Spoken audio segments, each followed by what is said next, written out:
Hello friends, welcome back to English vibrance.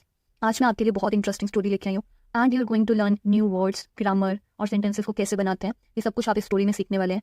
और मैं आपको एक चीज़ ज़रूर बताना चाहती हूँ कि जो स्टोरीज होती है ना, या फिर रीडिंग करना होता है, ये बहुत अच्छा मीडियम है जिससे आप अपनी इंग्लिश को इंप्रूव कर सकते हो, नए नए वर्ड सीख सकते हो और इवन उनका यूसेज भी सीख सकते हो। तो चलिए स्टोरी को शुरू करते हैं।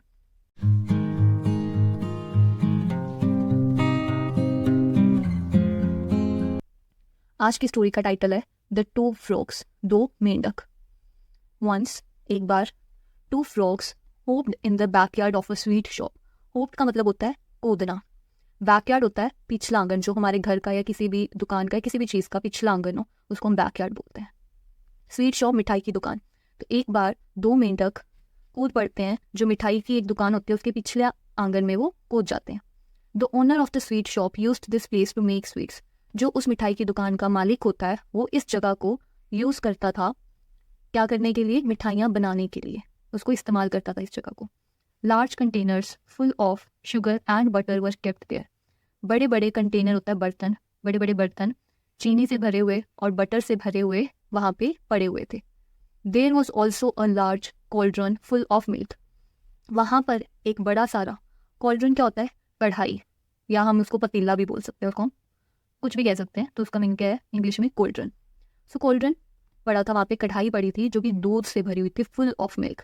The place was not very clean. तो जो जगह थी वो ज़्यादा साफ सुथरी नहीं थी। So mosquitoes were buzzing around it. तो जो मच्छर थे, बजिंग क्या होता है? भिनभिनाना। जैसे मॉस्किटोस होगी या बीस होगी, मधुमक्खियाँ होगी, तो उनकी आवाज़ को हम बोलते हैं कि वो बजिंग मतलब भिनभिना रही हैं। तो मच्छर वहाँ पे आस पास, अराउंड क्या हो गया? आस पास उस जगह के भिनभिना रहे थे। The frogs at the mosquitoes. तो जो वो मेंढक होते हैं वो मच्छरों को खा जाते हैं। प्रेजेंट में होता है तो ईट आता, पास्ट में है तो एट लिखा है। Till they were quite content. जब तक कि वो, क्वाइट होता है मतलब कि पूरी तरह से, मतलब किसी भी चीज़ का बहुत, टू ग्रेट एक्सटेंट, 90%, 95%, ठीक है। कंटेंट होता है सेटिस्फाइड, संतुष्ट। जब तक कि वो पूरी तरह से संतुष्ट नहीं हो गए तब तक वो मेंढक मच्छर खाते रहे। तो यहाँ पे याद रखना, यहाँ पे क्वाइट टी वाला है। अगर यहाँ पे क्वाइट दूसरा होता जो कि ईटी होता, ठीक है, टी की बजाय, तो होता है चुप रहना। तो ये दोनों वर्ड्स को लेके लोग बहुत कंफ्यूज होते हैं। वैसे मैंने यहाँ पे बता दिया है दोनों वर्ड्स का मीनिंग। स्टिल मैं I upload a short video regarding this two words. Okay, तो आगे क्या है स्टोरी के? Then they decided to explore the place. इस तब फिर वो तय करते हैं एक्सप्लोर करना उस जगह को। एक्सप्लोर होता है छानबीन करना किसी को, मतलब हम बोलते नहीं लेट्स एक्सप्लोर द टाउन, कि चलो टाउन को एक्सप्लोर करते हैं, इस जगह को एक्सप्लोर करते हैं, ठीक है। तो एक्सप्लोर होता है कि आप घूम फिर के किसी जगह के बारे में जानते हो, मतलब बेसिकली जांच करना, छानबीन करना। सो आगे क्या है? The frogs found the cauldron full of milk. तो जो वो मेंढक होते हैं उन्हें वो कढ़ाई मिलती है जो कि दूध से भरी हुई थी।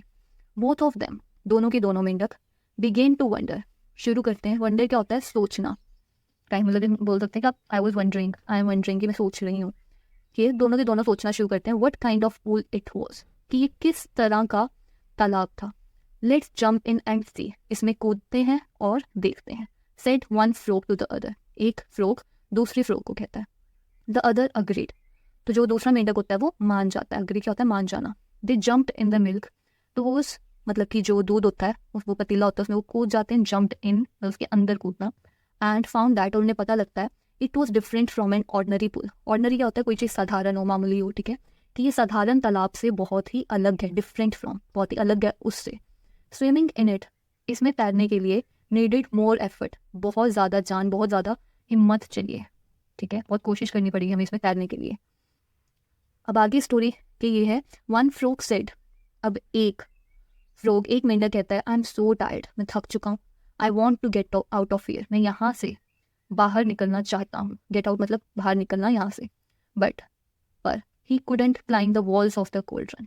तो जो पतीला का या कढ़ाई होती है वो उसकी जो वॉल्स होती हैं, ठीक है, यानी कि बेसिकली वो पतीले के ऊपर ऐसे चढ़ नहीं पा रहा था कि वो उसके ऊपर तक पहुंच पाए।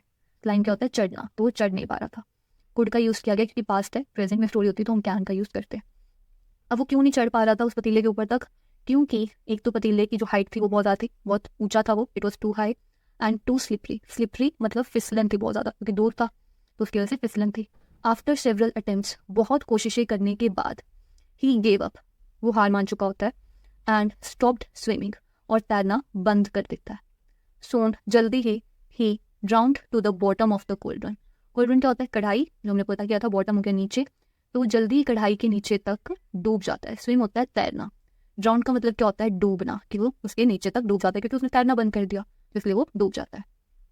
अब दूसरा फ्रॉग क्या करता है, the other frog saw this and he continued swimming. तो दूसरा जो मेंढक होता है वो इसे देखता है, मतलब जो भी होती है चीज़ें कि वो कैसे डूब गया वो देखता है, एंड ही कंटिन्यूड स्विमिंग, और वो तैरना अपना चालू किए रखता है। ही टू वॉज टायर्ड, वो भी, टू का मतलब क्या है, वो भी थक चुका था, पर he did not lose hope, पर उसने उम्मीद नहीं छोड़ी। As he swam with all his might, as का मतलब हो गया क्योंकि, एक तरीके से एज का मतलब होता है बिकॉज या क्योंकि वो तैर रहा था। स्विम होता है प्रेजेंट, स्वैम होता है पास्ट, ठीक है। और इसकी थर्ड फॉर्म होती है स्वम, SWUM।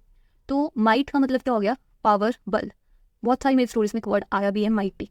माइटी का मतलब होता है पावरफुल, विशाल, या बहुत कुछ बड़ा चीज़, ठीक है। तो माइट का मतलब हो गया पावर, बल, शक्ति। तो पूरी अपनी शक्ति लगा के तैरता है, इस वजह से the milk began to churn.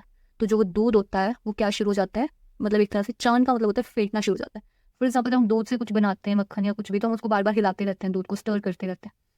तो वैसे ही वो तैर रहा था, तो उसकी वजह से वो जो वो दूध था वो फेंटना शुरू हो गया था, चर्न होना शुरू हो गया था। इसलिए हम बोलते हैं नहीं, वो मथानी को बोलते हैं चर्नर, उसको हम चर्नर बोलते हैं मथानी को।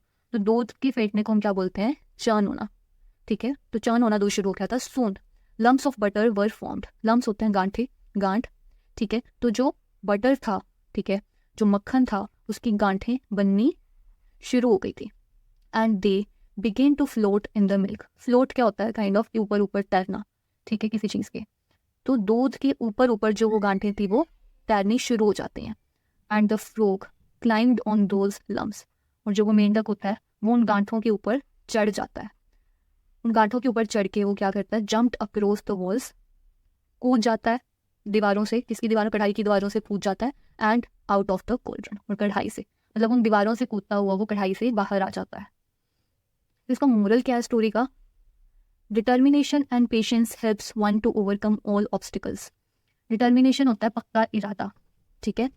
हार्डवर्क होता है, वैसे मेहनत होता है, तो इसको मिक्स मत करो। डिटर्मिनेशन होता है किसी चीज़ का बहुत ही पक्का इरादा हो आपका, कि आपने फिक्स करके रखा होगा कि हाँ मुझे ये चीज़ करनी है। डिटर्मिनेशन पक्का इरादा, पेशेंस होता है सब्र, हेल्प्स वन टू ओवरकम होता है किसी चीज़ पे जीत पाना, ऑब्स्टिकल्स होता है बाधाएं, मुश्किलें।